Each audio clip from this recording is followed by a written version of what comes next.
I'm Jovy E with R&B Only, and this is R&B Only Fest Philly. Stay tuned. This is the one, the only Lloyd. Eric Bellinger here with me, the legendary Musiq Soulchild. I've got Sammie. You know who this is. Ray J in the flesh. Now, one song stays, one song goes. When I See You by Fantasia versus Love by Keyshia Cole. Man, they both crazy, so I ain't choosing down one of them. They both like to fight, so I'm good. When I See You by Fantasia gotta stay. What was the thought process in that? Erica Nuri wrote When I See You for Fantasia. That's my mentor. Period. We rocking with the home team through and through. We gang. Both of those are pretty culturally significant records. That's like super toxic. When I See You can stay. You know what? I'm gonna have to go with When I See You has to go. Love has to stay. You know what I'm saying? I knew you had a brain up there. I like that. I like that. What was the thought process behind choosing those? I've seen DJs rock those at R&B gigs, and I've seen how the world and the women really react to both. They're phenomenal, but there's a different vibration and frequency when you're singing at Keyshia Cole's record. I mean, well, if anybody knows who love, hey, yo, who Keyshia Cole write Love about? You. No, don't say that. That's not what I wanted you to say. But I'm gonna have to go with Love. I mean, Thought we was in a group. I'm doing solo shit right now. I'm sorry. One playlist stays, one playlist goes. We got the baby making playlist versus the heartbreak playlist. Heartbreak can go. Yeah, you gotta get that out of here. Let's make some babies. What two songs have to be on that playlist? Since this is R&B, I mean, the first thing comes to mind is R. Kelly, Half on a Baby. That's one of my favorites. And the second, I think, would be Please Have My Baby by me. Yeah, I'd go with that. Heartbreak playlist, gotta go. I'm a positive guy. I feel like I was sent to the earth to be a light in the darkness. I gotta keep the positive vibes. Give me two songs that have to be on that baby making playlist. I'm going with Beyonce's Speechless. Whoa. And then you got Kel's Greatest Sex I've Ever Had. From beyond this bed of mine, I see ceiling fan with you on top of me. What? It's on. Stop. It's playing. on. Baby making gotta stay. What two songs have to be on that playlist? Something from Jasmine Sullivan. I don't know which one. Something from Bilal. Yeah. You know what? There's a lot more people that has experienced heartbreak, so we gotta keep the heartbreak. You need something to cope with, something to help you heal with, something to make you feel like you're not alone. So we gotta do away with Between the Sheets and keep the heartbreak music. What two songs have to be on that breakup R&B playlist? That was a great one. You know what? Where I Wanna Be, Donnell Jones. The reason why most men have a hard time just even realizing they have a good thing when they have a good thing, but it just ain't where he wanna be right now. Lust is still calling him. You know, Heather Headley in my mind. That's a wild card, but think about it, because women feel like that. When they not ready to let go, they not ready to let go. In their mind, you still theirs, you know? I mean, breakup playlist gotta get the up out of there. That is not where I thought you were going with that. What two songs have to be on that baby making playlist? It's hard because people that's supposed to be on there is locked up and shit. So it's hard to throw them on there. So it's gonna take me a second. So I need a little time. But I think Chris Brown, you know, I think Aaliyah, Al Green. I'll go into a lot of weird different places. Go-to karaoke song. Go-to karaoke song? Shy, If I Ever Fall in Love. The very first time that I saw your brown eyes, your lips said, hello, and I said, hi. Period. Cisco, Incomplete. Bright lights, fancy restaurants, everything in this world that a man could want.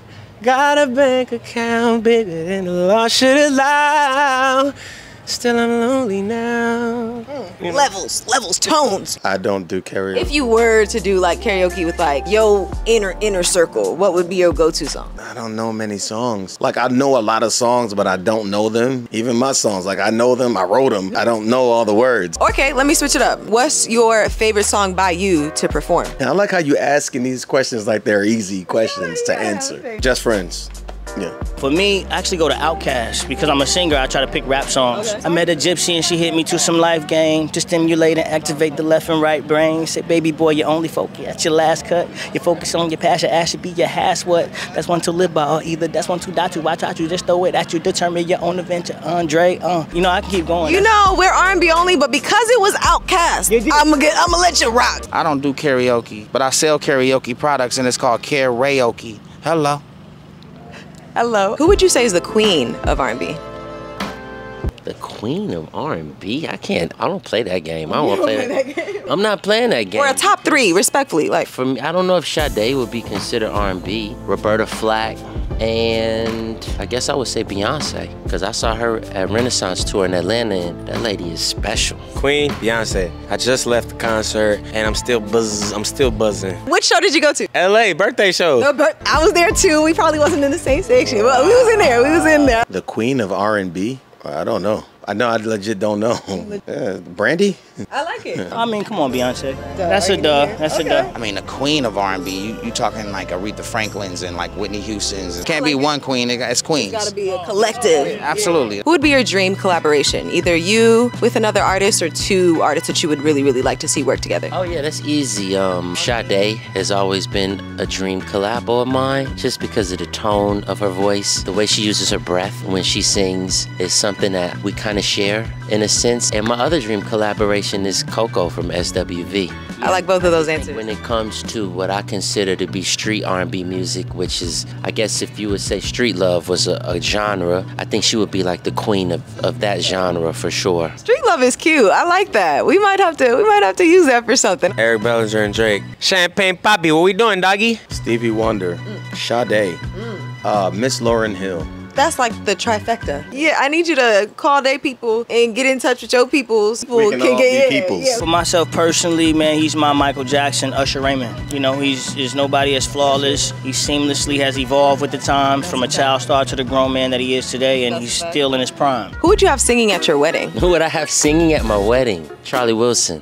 Yeah, I have Charlie Wilson. Babyface. Kenny. I don't know. I don't think I will have anybody sing at my wedding. I don't think I'll have like a really big wedding. You could have anybody like serenading your bride down the aisle. Whatever she likes. I don't know. In a perfect world, Stevie Wonder, my Sharia Moore, you know what I'm saying, to talk about my love. Singing tomorrow at the wedding would be Brandy. I like that. R&B, Ray J and Brandy. I like it. I like it. For me, it means Ray J and Brandy only, so that's a whole nother conversation. New school R&B versus old school R&B. Which way you going? I got a lot of love for new school R&B, but my heart and soul is probably more attached to old school R&B, just because the first time I ever made music, it was in an analog setting. So it was before Pro Tools, it was before digitized music a lot. And I think just the process that is involved when you're creating music on an analog setting, it's just way more of a human experience. I think it shows in the product. Gotta go old. Gotta go old. Yeah, you know, I think it was much more thought out, much more calculated and articulated. You know, I think it was a lot more people involved in the process. And I think in that, you know, you got the reaction of great minds, you know what I mean, coming together. The intentionality behind it and having to like come together and really make something shines through in the art. It wasn't as easy to get music out. Now you can just drop music. Back then it was like you do the music, you know, even that in itself was rare. Well, apparently I'm old school, so I guess old school. But you just dropped this joint album, so you're like a bit of both. Okay. Not to sound like the dinosaur in the room, because I love the evolution, but of course, Boyz II Men, 112, Jagged Edge. What's the biggest difference between those two schools? Substance, vulnerability, and talent. How about that? We can really sing. Hello.